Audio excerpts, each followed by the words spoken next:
Ah, the wrestling sister! Scott's innocent voice echoed through the room. This was Walter's wedding venue.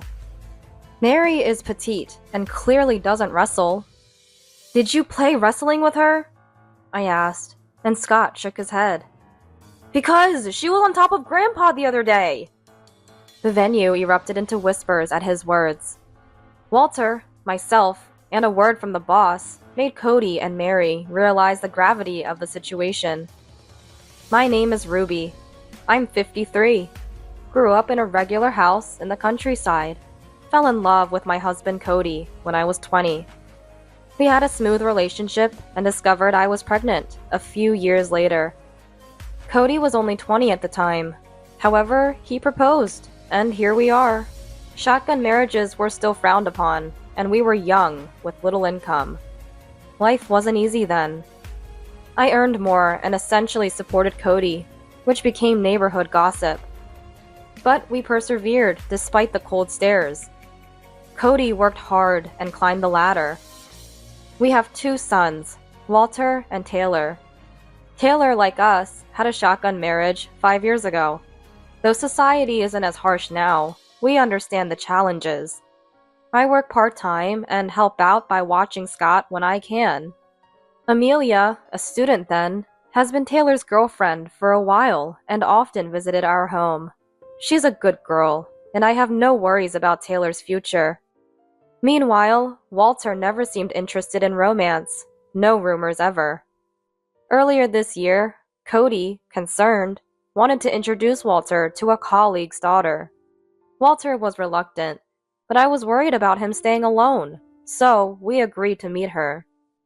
One weekend, Cody left early to pick her up. I was preparing lunch, waiting. It was special for her to come to our house on the first meeting. A kind gesture. The doorbell rang just past noon. Walter, who had come down to the first floor, sighed slightly. "Walter, don't sigh," I chided. Okay, he responded. "It's someone from Cody's workplace, right? Even if it doesn't work out, don't be rude." Walter made a face at my reminder. I want him to marry, but I know it shouldn't be forced. I just want Walter to find happiness. "Nice to meet you. I'm Mary." The woman who entered with Cody was small and cute. "Nice to meet you. I'm Ruby, Cody's wife." "Cody always speaks highly of you. Thank you for coming today." I extended my hand, but she didn't shake it, and instead walked further into the house, saying, "Excuse my intrusion." Her attitude struck me as odd, but maybe that's just how young people are today. "Ah, were you cooking?" Cody asked, entering behind her and looking at the dining area. "Yes, I thought it was about lunchtime," I answered, puzzled by his question. "Oh, Cody and I already had pasta. Sorry," she said in a flirting tone. "Cody? Would you normally call your boss by their first name?" Despite a lingering sense of unease, I remembered what Cody had mentioned before. "In our department, everyone is on friendly terms and we call each other by first names." It seems he said that. "Okay, I should have checked. My bad," I said, recalling his words and smiling. "Come on, Walter, introduce yourself." At my prompt, Walter stood up and greeted her. "Hi, nice to meet you. I'm Walter." "I'm Mary. You look just like Cody. Handsome." No, I mean..." Walter seemed embarrassed, but not entirely displeased. Later, she and Walter chatted in the living room. "She's a nice girl, isn't she?" Cody smiled. It seemed like he wasn't bothered by the odd feelings I had, being with her for just a few hours today. "Yes, she is." What else could I have said in that situation? Later, Cody joined the conversation, and the 3 of them talked happily. Walter, who was initially reluctant, seemed to warm up to her friendliness. I convinced myself, if Walter is happy, then it's okay. That day, the 3 of them seemed to get along well, and ended up having dinner together. I was the only one preparing sushi, cooking, and shopping, but she didn't pay any attention. She didn't have to help, but the way she kept touching Walter and Cody, laughing loudly, made me uncomfortable. Though I intended to welcome her, I didn't like the idea of this new woman taking Walter away. With these thoughts, I continued preparing everything alone. I recalled how, when Amelia first visited our house, still a minor, she brought a cake and asked if she could help wash the dishes. I shouldn't compare, but the memory made me sigh. I wish for someone with that kind of consideration, I thought, watching the three of them laugh together from my isolated spot in the kitchen.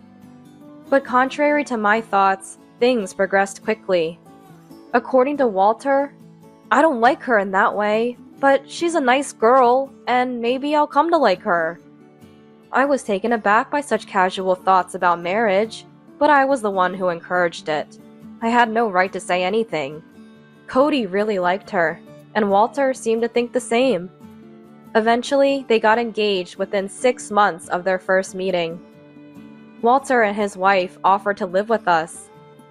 What a nice daughter-in-law to suggest living together in these times. Mary was well regarded by the neighbors. With a forced smile, I started our life together as a family of 4. Mary continued working, leaving and returning with Cody.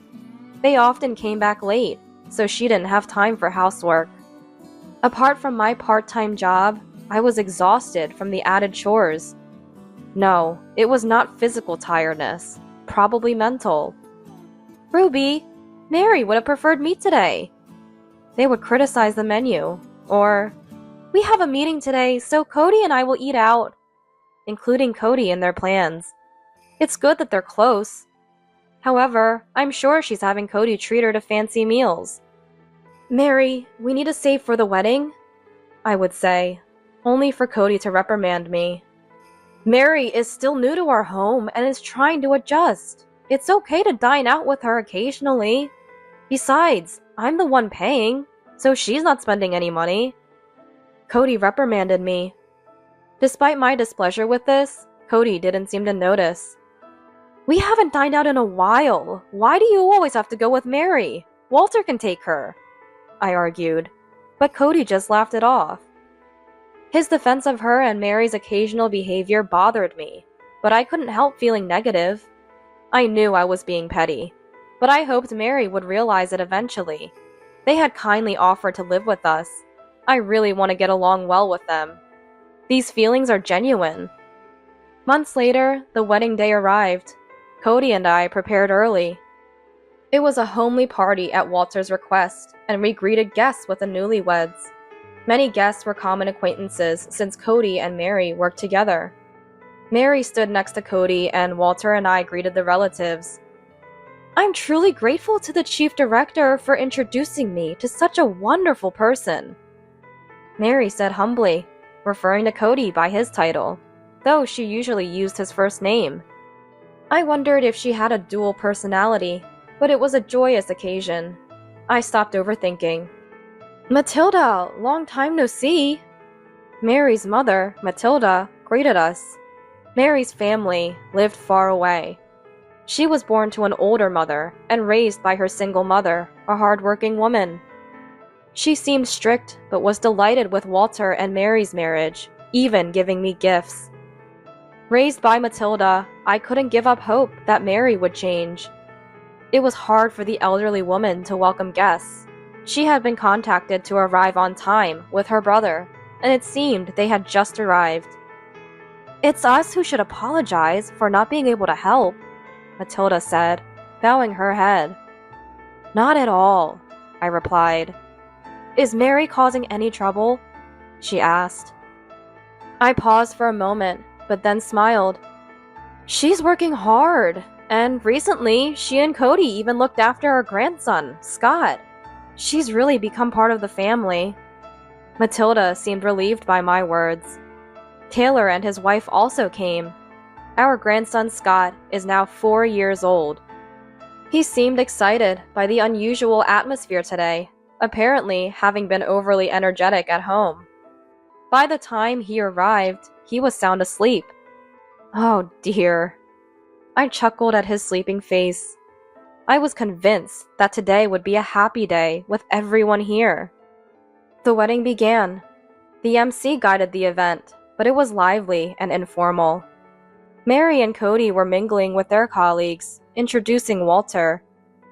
Holding the still sleeping Scott, I told Taylor and his wife, "Eat while Scott is asleep." I was fussing over Taylor and his wife, telling them to eat while Scott was asleep. But holding Scott, I noticed Amelia being considerate. After encouraging them to eat at their leisure, I headed towards where Cody and the others were, still carrying Scott. "I'm a good daughter-in-law, right?" I could hear Mary saying this to a colleague, as if wearing a mask, even from a distance. Then she leaned in to look at Cody's face, seeking confirmation.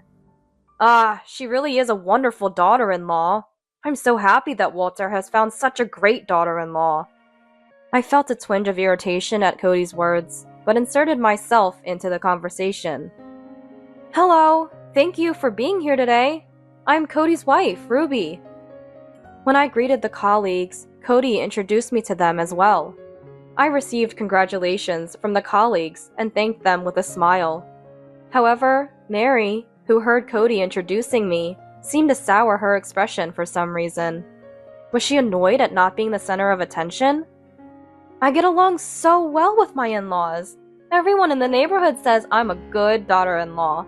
Right, Ruby?" Mary said, turning to me. In the midst of this, she wrapped her arm around Cody's. Wait a minute. Even Cody seemed perplexed by this. Then she took Walter's arm with her other hand, as if claiming both men from me. Her triumphant look seemed to mock me. Then I heard a sweet voice. "Grandma? Awake already?" I asked. "Yeah." It seems Scott finally woke up. Rubbing his eyes, still sleepy, he looked around. Trying to hide my agitation, I said, "Cody, Scott's awake." And just then, the wrestling sister!" Scott said, pointing at Mary with a happy smile. "Wrestling? Mary?" The colleagues around us started laughing. "Hey, don't say such things." I scolded Scott. I didn't know what he was thinking, but Mary's face seemed to stiffen.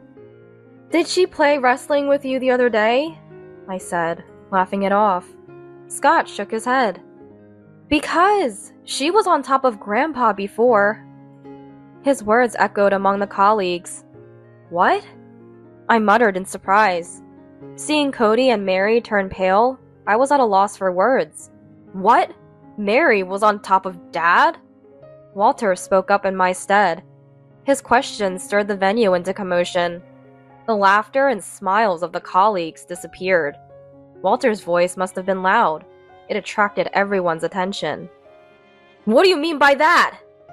Walter shouted. "Maybe it's a misunderstanding."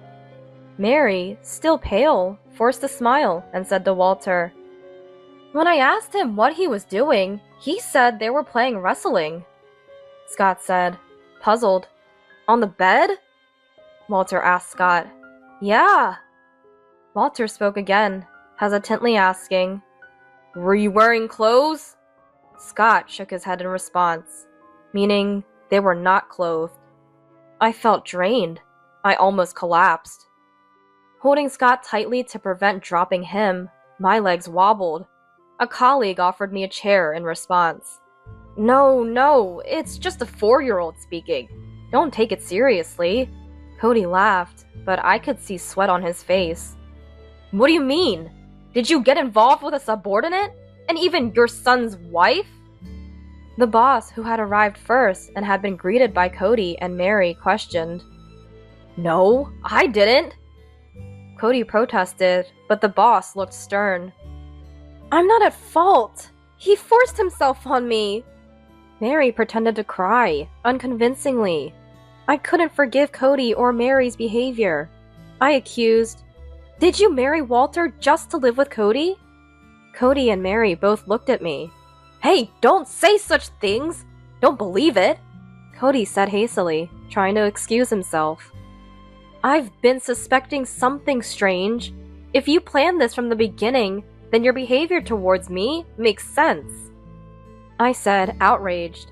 However, Mary, acting like an actress, shed tears and shook her head.